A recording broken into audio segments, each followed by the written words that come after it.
Meat City, baby.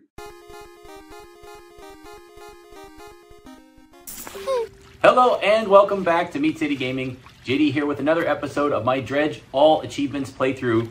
And today we're going to finish up in the Pale Reach, the DLC area of the game. In the previous episode, we started the main quest. We started fishing and gathering and doing all that kind of stuff. And for the main quest, we went and found the 3 pieces of the icebreaker. And then we brought them back to the traveling merchant who assembled them into the icebreaker for our ship. That gets mounted onto the ship, it unlocks an achievement, and then what it also does is it allows you to make your way into areas of the game that would otherwise be blocked off. There are these kind of ice chunk dams, tightly packed, loose chunks of ice that block these narrow pathways, and once you have the icebreaker on the ship, you can just sail right through them and break them apart and get into these otherwise blocked off areas. You need to do that in order to get the items that are hidden in those areas. There's one optional side item called the Ice Shaper, and you can get that pretty quickly and easily after you have the icebreaker. Bring that back to the traveling merchant again, and it will unlock the ability to get ice cubes for your ship. You can grab these, and I think you need to get 5 of them at once to put them into your cargo hold to unlock an achievement, so you'll want to do that. And then also they serve a practical purpose. When they're in your hold, they allow the fish that you catch to stay fresh for longer. If you're out and sailing and you have fish in your hold, over time they decay and eventually become worth less money and then worth nothing when they turn into sludge. The ice cubes will allow you to prolong how long those fish stay fresh in your hold. Of course, the ice does melt over time, and as that happens, then once again, the fish will decay at their normal rate. So it's just an extender to allow you to explore for a little bit longer without having to immediately return to the traveling merchant to cash in those fish. But that's a side quest. It is part of an achievement, so I would recommend doing it. And then the other thing that we need the icebreaker for is to get into areas that have ice axes. And these are just like handheld hooked axes. You need to get 4 of them to unlock or to break out the 4 frozen crew of the ship that got captured here. So you've got the captain and the boatswain and the first officer, and I think it's the engineer. There's a 4th guy. And we found them previously scattered about the island when we were looking for the icebreaker ship parts. They're kind of in the 4 corners. There's the center of the island where the narwhal feeding is, and the captain's there. And then you can branch off in 3 directions through 3 little shortcuts or 3 little canals to get to little island places, little rest spots or dock spots where each of those 3 other members of the crew are. And each of them requires an axe, and then the axe is consumed upon use. So you need to grab an axe, use it, and free one of the frozen crew, find another axe, go free another one of the crew, and repeat 2 more times. Each time you free one of the crew, it affects the sleeping giant in the area. The narwhal is the active enemy. There is this larger looming threat, which is the focus of the story. And each time you free one of the frozen crew from being trapped, you help put the giant monster back to sleep. So the other thing that happens is when you free each of the frozen crew, they drop an item. I think it's called a frozen heart. It's a little 3 space with a hook shape. And you can take those to the equivalent of a fish shrine. It's very similar in function. That's in one of those blocked off areas by the icebergs. So you free all the crew, grab those 4 hearts, take them to this altar or this fish shrine, and when you put them in there, you will finish the main quest. So when you actually free the 4th member of the crew, you'll get a little cutscene and you'll see the sleeping giant go back to sleep. And it will drop a piece of its horn into the water right next to it. Sail there and grab that to get the next relic item of Dredge. It doesn't need to be turned into the collector because it's not one of the pieces that he needs, but it does open up a really cool ability.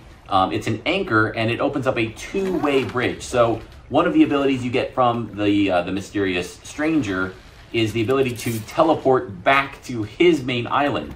The problem with that is it's a 1-way trip. So you sail out to the Twisted Strand, you're doing your work, you got some stuff to take care of, you get the relic, boom, you go back to the mysterious island, to Black Rock Isle, turn that in, and now you have to sail all the way back to the Twisted Strand again to finish up whatever you're doing. Side quests, fishing, catching some more species of fish.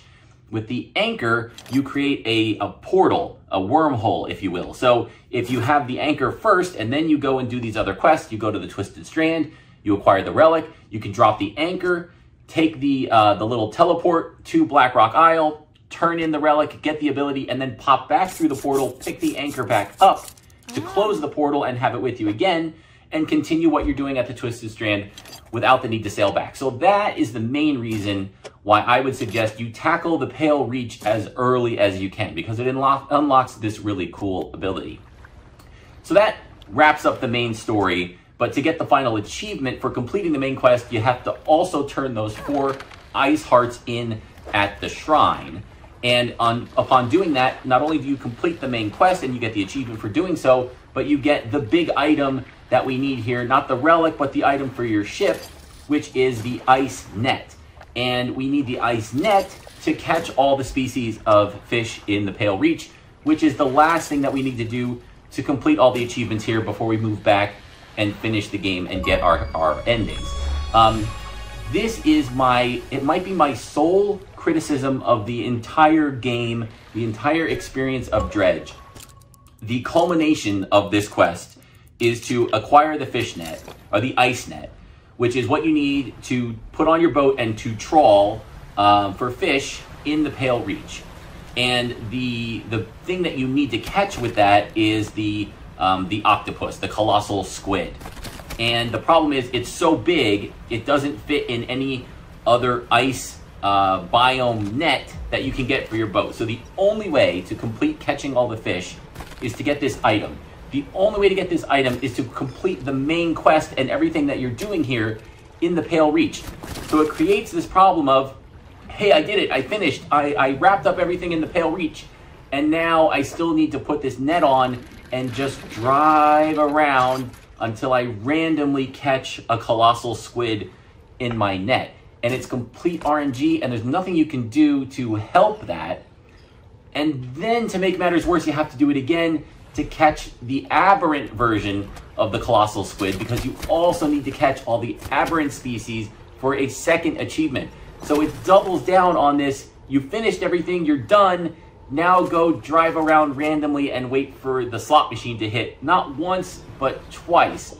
And again, it's not a big deal. This is a small criticism, but it is probably my only one of Dredge. It took me from unlocking the net, putting it on, I caught the Colossal Squid very quickly, maybe in a minute or two, but then it took another 15 minutes of driving around to catch the aberrant version of it, the Gale, or the Pale Watcher, I forget what it's called. One thing to watch out for, make sure your net isn't full. If you're driving around, you catch your Colossal Squid, you'll get that achievement unlocked. And then you can go and sell it, and they sell for big money, which is great. But you can only hold 2 of those squid in your net. So after you catch the first one, you know you'll be given the notification because you'll get the achievement. But when you're going for the aberrant, you're going to be driving around and you'll be catching stuff in your net. If you catch 2 squids and you won't know because it doesn't tell you what you caught in the net, it just says your net caught something, but you don't know what it is. If you catch 2 of those squids, you're wasting your time now driving around because another one won't fit in there. So you have to also be checking your net to make sure it has room for the big squid to even fit in there. So like I said, it was 10 to 15 minutes of just driving in circles around the island waiting for the RNG to hit. And that was a bit of a letdown. But that's it. That was the worst part of the game. That's the worst thing I can say about Dredge, and it really didn't taint the experience too much. Just a little bit. So that's it. That's how you wrap up the DLC, the Pale Reach, and now we're going to head back to the Narrows and finish up our playthrough of Dredge with a couple of endings. Thanks for joining me, and I'll see you then.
Bye.